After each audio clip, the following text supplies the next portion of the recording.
ಅಲ್ಪಸಂಖ್ಯಾತರಿಗೆ ಟಿಕೆಟ್ ಕೊಡಬೇಕು ಕೇಳೋದು ಎಲ್ಲರದು ಹಕ್ಕಿದೆ. ಹೈಕಮಾಂಡ್ ತೀರ್ಮಾನ ಮಾಡುತ್ತೆ. ಯಾರು ಅಲ್ಪಸಂಖ್ಯಾತರು ಕೇಳ್ಬೋದು, ದಲಿತರು ಕೇಳ್ಬೋದು, ಹಿಂದುಳಿದ ವರ್ಗದವರು ಕೇಳ್ಬೋದು, ಮೇಲ್ವರ್ಗದವರು ಕೇಳ್ಬೋದು. ಕೇಳೋಕ್ಕೆ ಏನಿಲ್ಲ, ಅದು ಅವರ ಸಾಂವಿಧಾನಿಕ ಹಕ್ಕಿದೆ. ಪಾರ್ಟಿನಲ್ಲಿ ಆ ವ್ಯವಸ್ಥೆ ಇದೆ, ಕೇಳ್ತಾರೆ. ಅದರಲ್ಲಿ ಏನು ತೊಂದರೆ ಇಲ್ಲ. ಎಲ್ಲರೂ ಕೂತಿ ಚರ್ಚೆ ಮಾಡಿ ಏನು ಹೈಕಮಾಂಡ್ ಏನು ಹೇಳುತ್ತೆ ಅದನ್ನು ಫೈನಲ್ ಮಾಡ್ತೀವಿ. ಸರ್, ಮುಖ್ಯಮಂತ್ರಿಗಳು ಇವತ್ತು ಬೈ ಎಲೆಕ್ಷನ್ ಘೋಷಣೆ ಆಗಿದೆ. ಸೊ ಈಗ ಬಿಜೆಪಿ ನಿಮ್ಮಲ್ಲೂ ಕೂಡ ಒಂದಷ್ಟು ಗೊಂದಲಗಳಿದ್ದಾವೆ. ವಿಶ್ವಾಸ ಇದೆಯಾ ಸರ್ ಎರಡೂ ಕ್ಷೇತ್ರಗಳನ್ನು ಗೆಲ್ತಾರೆ?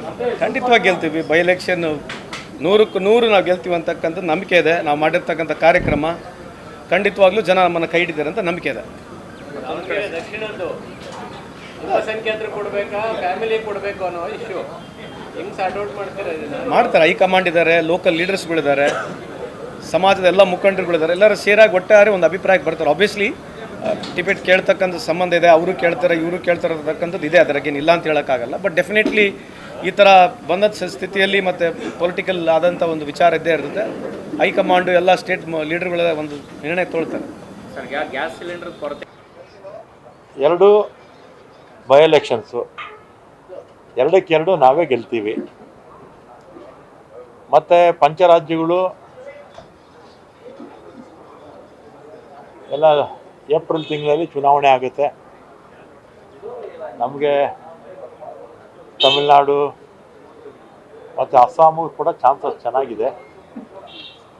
ಮತ್ತು ಅಲ್ಲಿ TMC ಸಹಜವಾಗಿ ಅಲ್ಲಿರುತ್ತೆ. ಇನ್ನು ಪಾಂಡಿಚೇರಿ ಇದೆಲ್ಲ ನೋಡೋಣ. ಅಲ್ಲಿ ಮೋದಿಯವರ ಅಲೆ, ವಿರೋಧಿ ಅಲೆ, ಮೋದಿಯವರ ವಿರೋಧಿ ಅಲೆ ಈ ಸಲ NDA ಕೂಟಕ್ಕೆ ಅನುಕೂಲ ಆಗುತ್ತೆ. ಯಾಕಂದರೆ ಮೋದಿಯವರು ಟ್ರಂಪ್ ಹೇಳ್ದಂಗೆ ಕೇಳ್ತಾರೆ. ನಮ್ಮ ದೇಶದ ಹಿತಾಸಕ್ತಿಯನ್ನು ಬಲಿ ಕೊಟ್ಟಿದ್ದಾರೆ.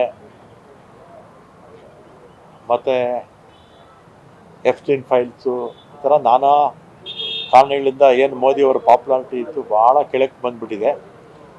ಮೋದಿಯವರ ನಾಯಕತ್ವದಲ್ಲಿ ಜನಕ್ಕೆ ವಿಶ್ವಾಸ ಇಲ್ಲ ಈಗ. ಅದರಿಂದ ಈ ಬಾರಿ ಚುನಾವಣೆ ಇಂಡಿಯಾ ಕೂಟಕ್ಕೆ ಅನುಕೂಲ ಆಗುತ್ತೆ ಅಂತ ನಾನಂತೂ ಅಂದ್ಕೊಂಡಿದ್ದೀನಿ. ದಾವಣಗೆರೆ ಟಿಕೆಟು ಹೈಕಮಾಂಡ್ ತೀರ್ಮಾನ ಮಾಡ್ತಾರೆ. ಕ್ಷಣ ಕ್ಷಣದ ಸುದ್ದಿಗಳಿಗಾಗಿ ಫ್ರೀಡಂ ಟಿವಿ ಸಬ್ಸ್ಕ್ರೈಬ್ ಮಾಡಿ, ಲೈಕ್ ಮಾಡಿ ಹಾಗೂ ಫಾಲೋ ಮಾಡಿ. ಹೊಸ ಸುದ್ದಿಗಳ ನೋಟಿಫಿಕೇಶನ್ಗಾಗಿ ಬೆಲ್ ಐಕಾನ್ ಮೇಲೆ ಕ್ಲಿಕ್ ಮಾಡಿ.